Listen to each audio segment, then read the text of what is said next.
అయ్యా అయ్యా అయ్యా, పిల్లలు ఎగ్జామ్ రాయడానికి టౌన్కి వెళ్ళాలి. కొంచెం మీ ఎడ్ల బండ్లు తీసుకెళ్తారా? దాన్ని అమ్మడానికి వెళ్తున్నాం బాబు. బండిలో అసలు తలం లేదు, శాన కష్టం. అయ్యా కొంచెం ఆలోచించండి అయ్యా. పిల్లల చదువు అయ్యా, వాళ్ళ భవిష్యత్ అయ్యా. అది కాదయ్యా. ఓ పెద్దాయనా, ఏం చేస్తున్నావు? నీకేం పిచ్చి పట్టిందా? నాకు పిచ్చి కాదయ్యా, తెలిసే చేస్తున్నా. ధాన్యం ఈ రోజు కాకపోతే రేపు అమ్ముకోవచ్చు, కానీ పిల్లల భవిష్యత్తు అంటున్నారు కదా. ఈ రోజు పిల్లల్ని పరీక్ష రాయించడానికి తీసుకెళ్తాం. ఆలోచించకుండా దించండి అయ్యా. రే ధాన్యం దించండి రా, దించండి.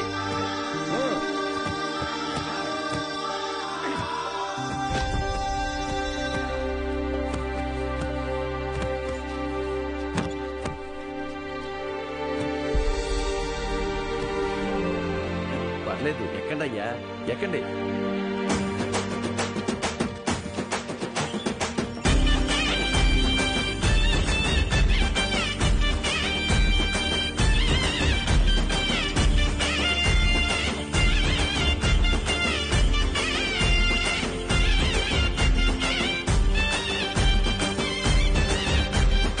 అయ్యా ఉంటామయ్యా. మంచిది.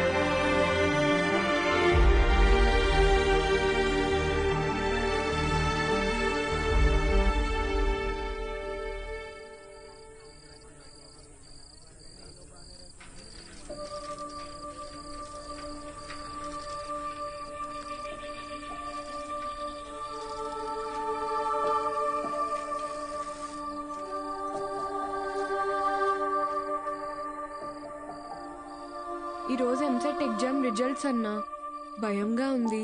కొంచెం చూసి చెప్పవా? అందరికీ ర్యాంక్స్ వచ్చాయా సార్? మీకే ర్యాంక్ వచ్చింది sir?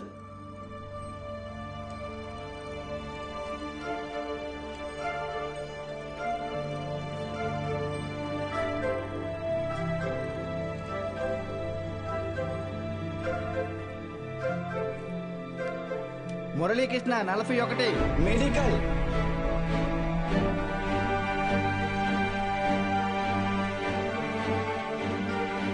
Suresh 59 medical. Bhargavi 9 medical. Kusuma 55 engineering. Congratulations. Ananthalakshmi 43 medical. N Rambabu 29 engineering. M Venkatalakshmi 30. E Mahalakshmi 15. Sri Padmavathi 8. G Pramila 33. E Veeranna 9.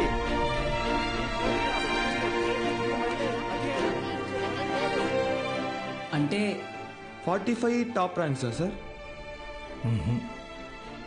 46. అదేంటి సార్, మొత్తం కలిపి 45 కదా సార్? ఇంకో ఆల్ టికెట్ ఉంది. ఏఎస్ మూర్తి 1వ ర్యాంక్. ఎవరై ఉంటారు? ఏఎస్ మూర్తి ఎవరు? ఏఎస్ మూర్తి.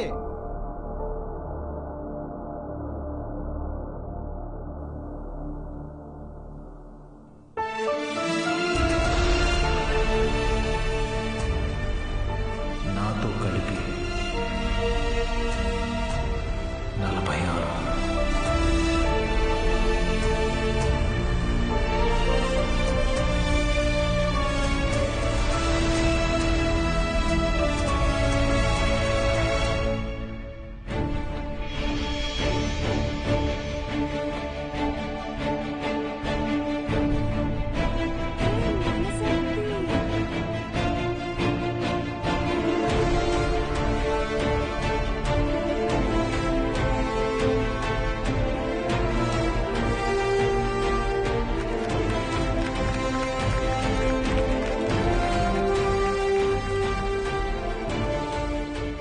సార్ ఇవన్నీ మీకేమని చెప్పారు. సతీ, నీ పూర్తి పేరు చెప్పు. అన్నవరం సత్యనారాయణమూర్తి. చాలా పెద్ద పేరురా.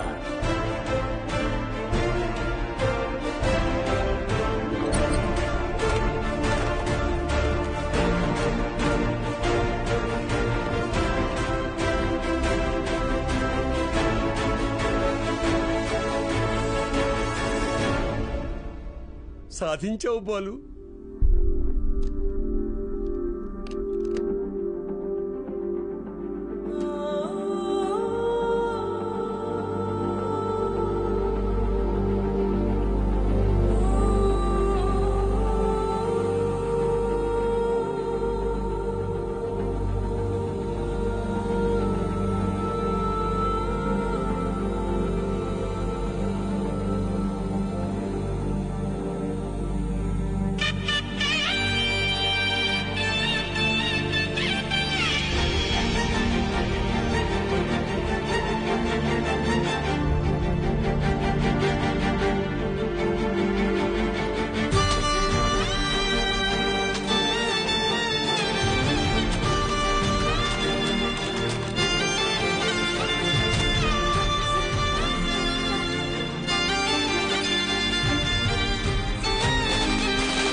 నైన్త్ ర్యాంకే కదా, అయినా సరే నెలకొక 3,000 నుంచి 4,000 ఖర్చు అవుతుంది.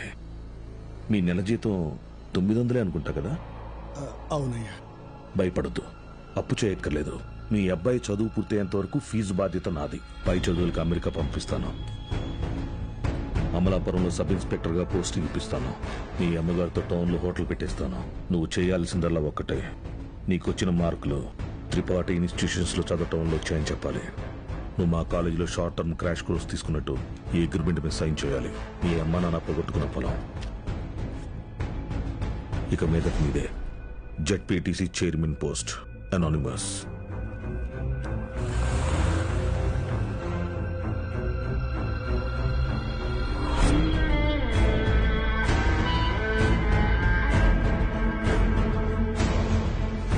బాలుని తీసుకొచ్చాను sir.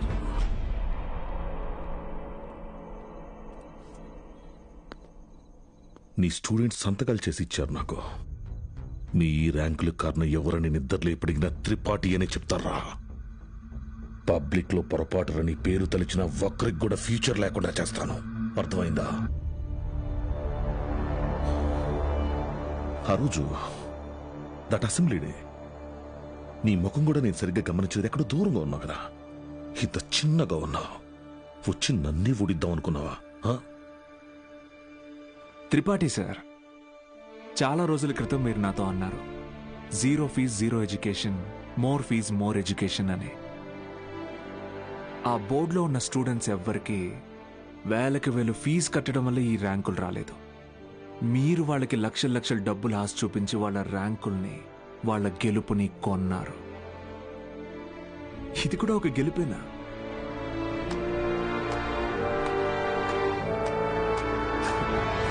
Okay sir, thank you sir. Take care sir.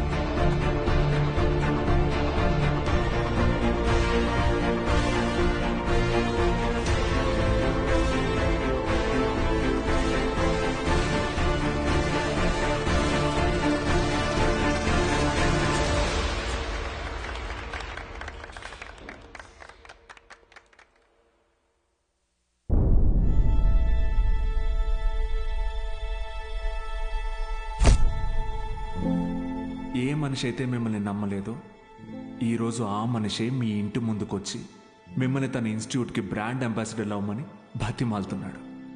ఏదే బూస్ట్కి సచిన్ ఉన్నట్టు.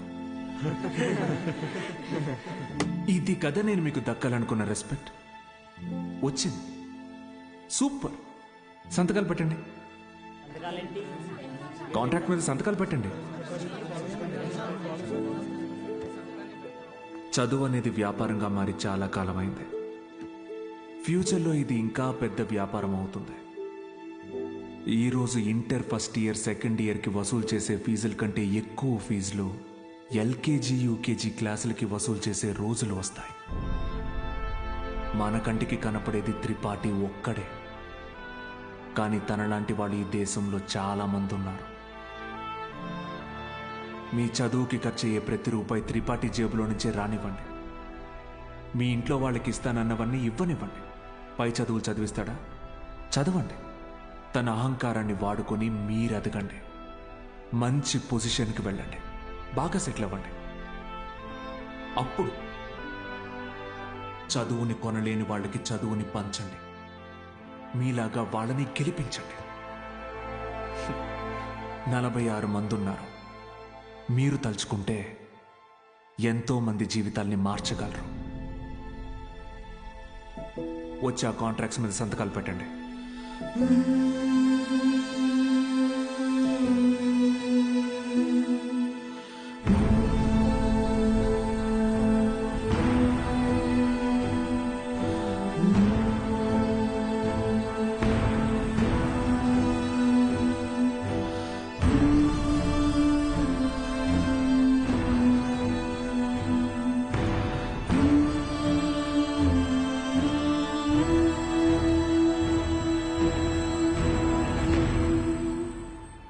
నేను త్రిపాఠి ఎడ్యుకేషనల్ ఇన్స్టిట్యూషన్లో చేరిన మొదటి రోజు ఎప్పటికీ మర్చిపోలేను.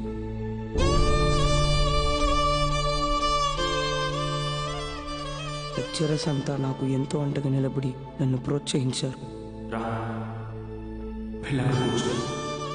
నేనేదైనా తప్పు చేస్తే దండించేవారు.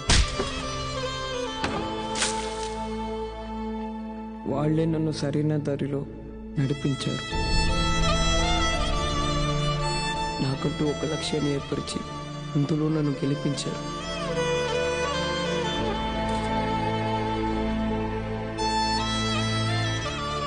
నాకు అమ్మ నాన్న లేరు. త్రిపాఠి ఎడ్యుకేషనల్ ఇన్స్టిట్యూషనే నా ఫ్యామిలీ. అక్కడికి అందరూ అమ్మ నాన్నలతో వస్తారు. నాకెవరూ లేరుగా, ఆయన వస్తారేమో అడుగుతారా?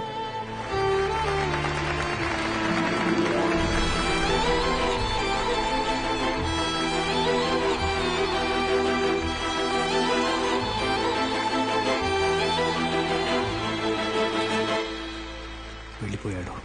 వరం ఇచ్చిన తర్వాత దేవుడు ఎలా మాయమైపోతాడో అలా మాయమైపోయాడు. ఆ తర్వాత బాలు సార్ని మేము ఎప్పుడూ కలవలేదు. ఆయన ఉంటే త్రిపాఠి వల్ల మాకు ఎప్పుడైనా ప్రాబ్లం వస్తుందనుకున్నాడు ఏమో. వెళ్ళిపోయాడు.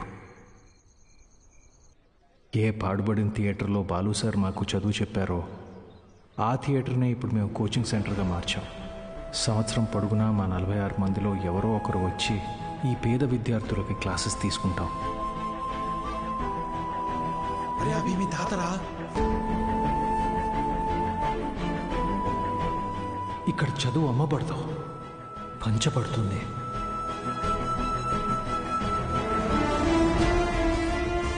ఇదే మా బాలు సార్కి మేము ఇచ్చే గురుదక్షిణ.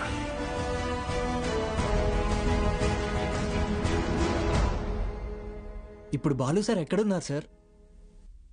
తెలీదు.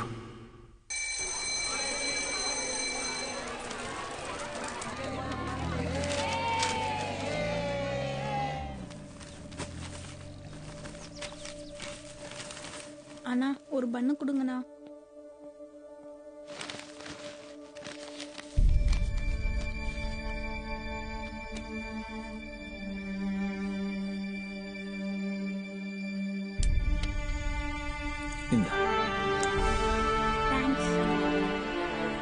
படிக்கணும்னு ஆசை இருக்கா தம்பி? ஆமா சார். சரிப்பா. కానీ ఆయన ఎక్కడున్నా చదువుని దేవుడికి పెట్టే నైవేద్యంలాగా పంచుతూనే ఉంటారు.